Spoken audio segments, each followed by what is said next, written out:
Bueno, y vamos a cambiar de tema, nos vamos a ir al norte, porque en definitiva, ¿qué es lo que está pasando con este primer juicio oral contra una banda de crimen internacional? Me refiero a los gallegos.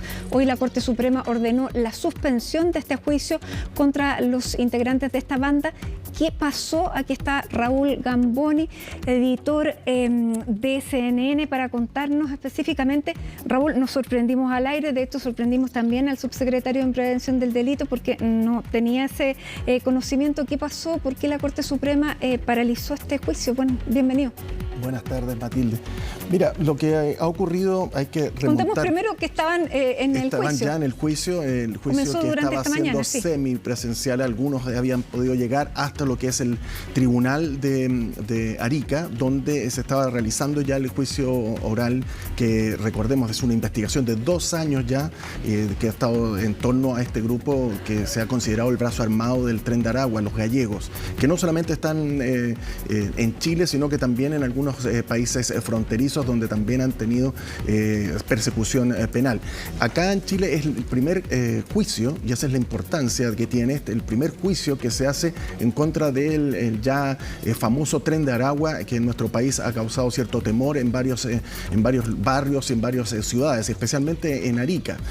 Allá los gallegos pasan a formar toda una organización criminal con diferentes tipos de actividades que son ilícitas, que van desde el tráfico de armas, tráfico de drogas, tráfico de personas, explotación sexual, sicariato, en fin, muy graves todos estos delitos. Y precisamente recordemos que la semana pasada se había discutido en los tribunales que se pudiera realizar en forma presencial.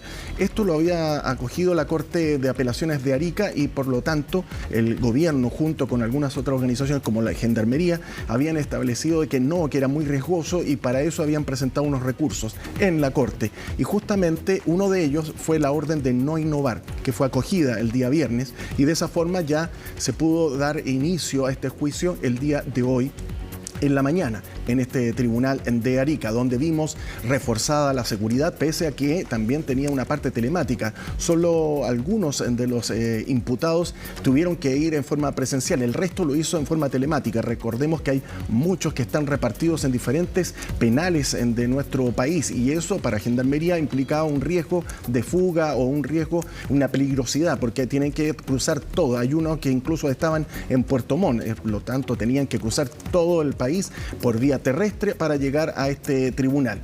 Bueno, ¿qué es lo que ocurrió? La orden de no innovar señalaba que mientras no se resolviera el fondo de un recurso de amparo que había sido presentado por 11 imputados que querían que fuera presencial.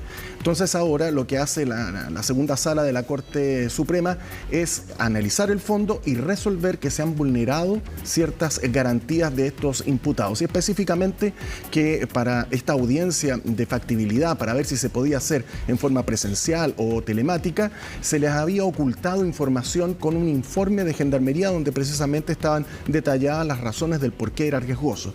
Como no pudieron entrar en el debate y además Gendarmería era parte de esta discusión, se consideró que había una vulneración de garantías porque no pudo haber una defensa de parte de sus abogados para pedir explicaciones del por qué. No hubo razones, no se sabían las pruebas.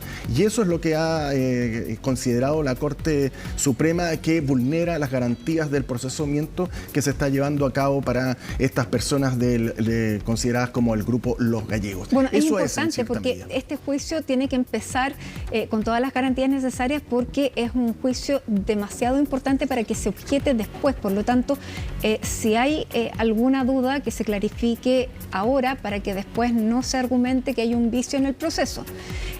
Por lo tanto, ahora claro, hay una suspensión del juicio. ¿Cuánto tiempo podría tomar? Bueno, esto va a tomar, dependiendo de la decisión que pueda tomar el Tribunal Oral en lo Penal de Arica, que va a tomar, se va a ser notificado por esta resolución del Tribunal Superior y van a analizar la posibilidad de hacer una nueva audiencia de factibilidad para poder discutir si es o no peligroso el hacer presencial, como lo están pidiendo los recurrentes, que son los imputados, estos 11 imputados, que recordemos que varios de ellos están precisamente arriesgando cadenas perpetuas perpetua, o sea, son bastante duras las penas que se están jugando estas personas. Y aquí lo que están logrando es tratar de dilatar un poco el procedimiento. El tribunal, vamos a ver si resuelve finalmente dar una nueva, o tal vez mañana resolver de inmediato en una audiencia que podría hacerse de inmediato. Yo creo que lo más probable es que se trate de salvar esta situación de una vez por todas. Ahora, hay un detalle dentro de lo que es este fallo que habla sobre los jueces y la inhabilidad que pueden tener algunos de los jueces. Ya los jueces ya han manifestado una posición en torno a esta situación. Por lo tanto, hay que ver ahora si los jueces que están formando este tribunal no tendrán alguna causal de inhabilidad. Es decir, viene todo un proceso que va a ser más o menos engorroso. Cambió el abogado para muchos de los integrantes del clan. Eso sí, algunos prefirieron quedarse con la Defensoría Pública. Se decía que se quedaron unos con el abogado favorito del Tren de Aragua. Bueno, se le menciona así en forma, porque él tiene otros representados en otras causas que son precisamente miembros del Tren de Aragua directamente, no de los gallegos. Por lo tanto, ahí muchos hacen la relación de que el abogado de los líderes del Tren de Aragua que están siendo enjuiciados, imputados en otros casos, en otras ciudades y en otros tribunales, está también con los gallegos. Por lo tanto, ahí hacen una relación. Bueno, Claudio Cofré tiene, digamos, un pasado que tiene que ver más con representación precisamente de este tipo de personas que han delinquido. Abogado que fue carabinero, ¿no? Sí, fue carabinero, fue teniente, estuvo bastante tiempo en carabinero y también se le ha cuestionado, digamos, ahora, hay que reconocer que en un Estado de Derecho todos tienen precisamente ese derecho a tener la defensa. Por lo tanto, él tiene la libertad de poder decidir quién puede ser su cliente. Todos tienen derecho. Por supuesto. Ahora, llama la atención precisamente de que todos hayan querido pasarse de la Defensoría, muchos de ellos, a esta Defensoría personal, particular. Claro, algunos se quedaron con la Defensoría. Así es. Bien, esperemos entonces qué es lo que finalmente...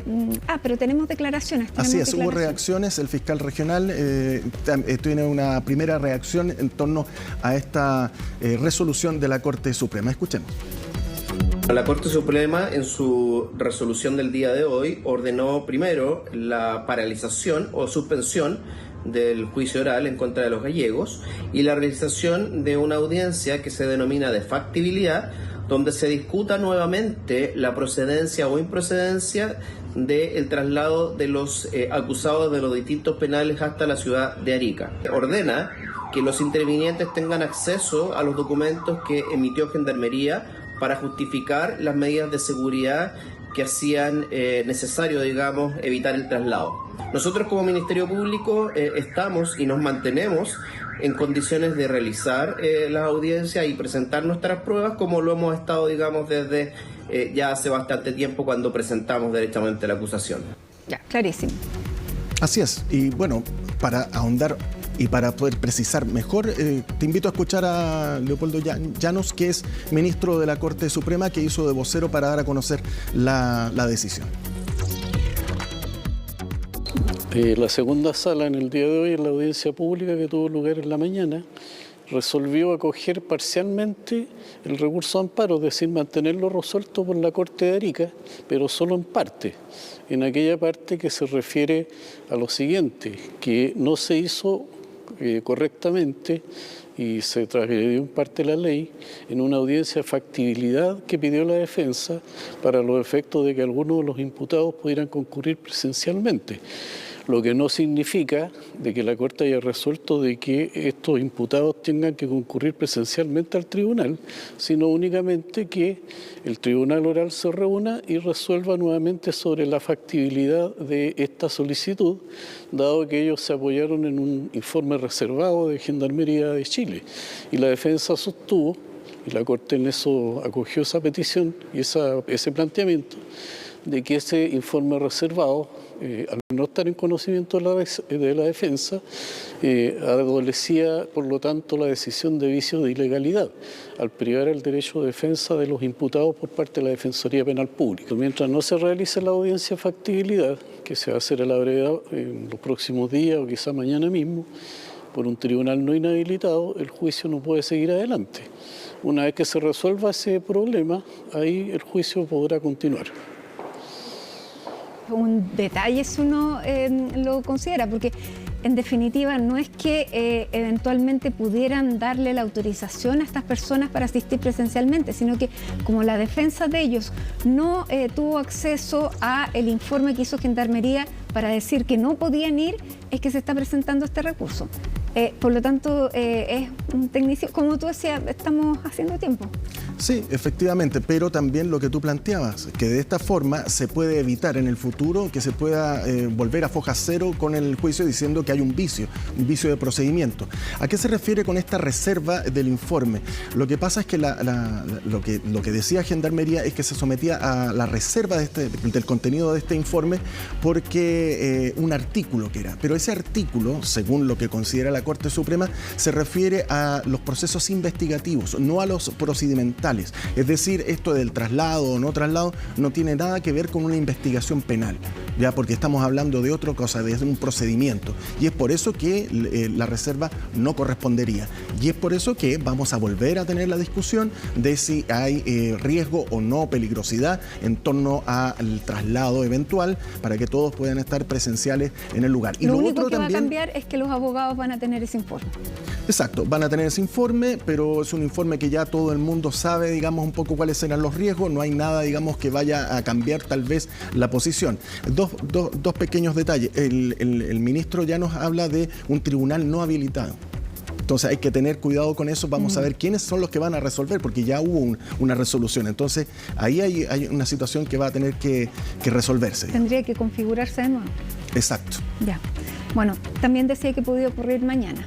Sí, efectivamente. De hecho, mañana, como estaba fijado continuar las audiencias, probablemente se va a tratar este tema para resolverlo lo más rápido posible y volver al camino que ya estaba trazado.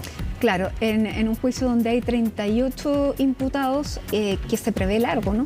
Sí, son 150 testigos, 140 teléfonos intervenidos, son 60 informes policiales, es decir, es mucho, pero muchas pruebas, mucha discusión en torno a lo que es estas acusaciones en contra de los gallegos. Así que va a dar para bastante tiempo, vamos a tener bastantes novedades en torno a lo que vaya ocurriendo en el Tribunal Oral en lo Penal de Arica. Bien. Raúl Gamboni, editor de CNN Chile, muchísimas gracias por estar con nosotros comentando algo que al leerlo era bien difícil de digerir. Así que gracias por la explicación y nos quedamos atentos entonces a lo que ocurra finalmente con esta petición. Muchas gracias. Hasta luego.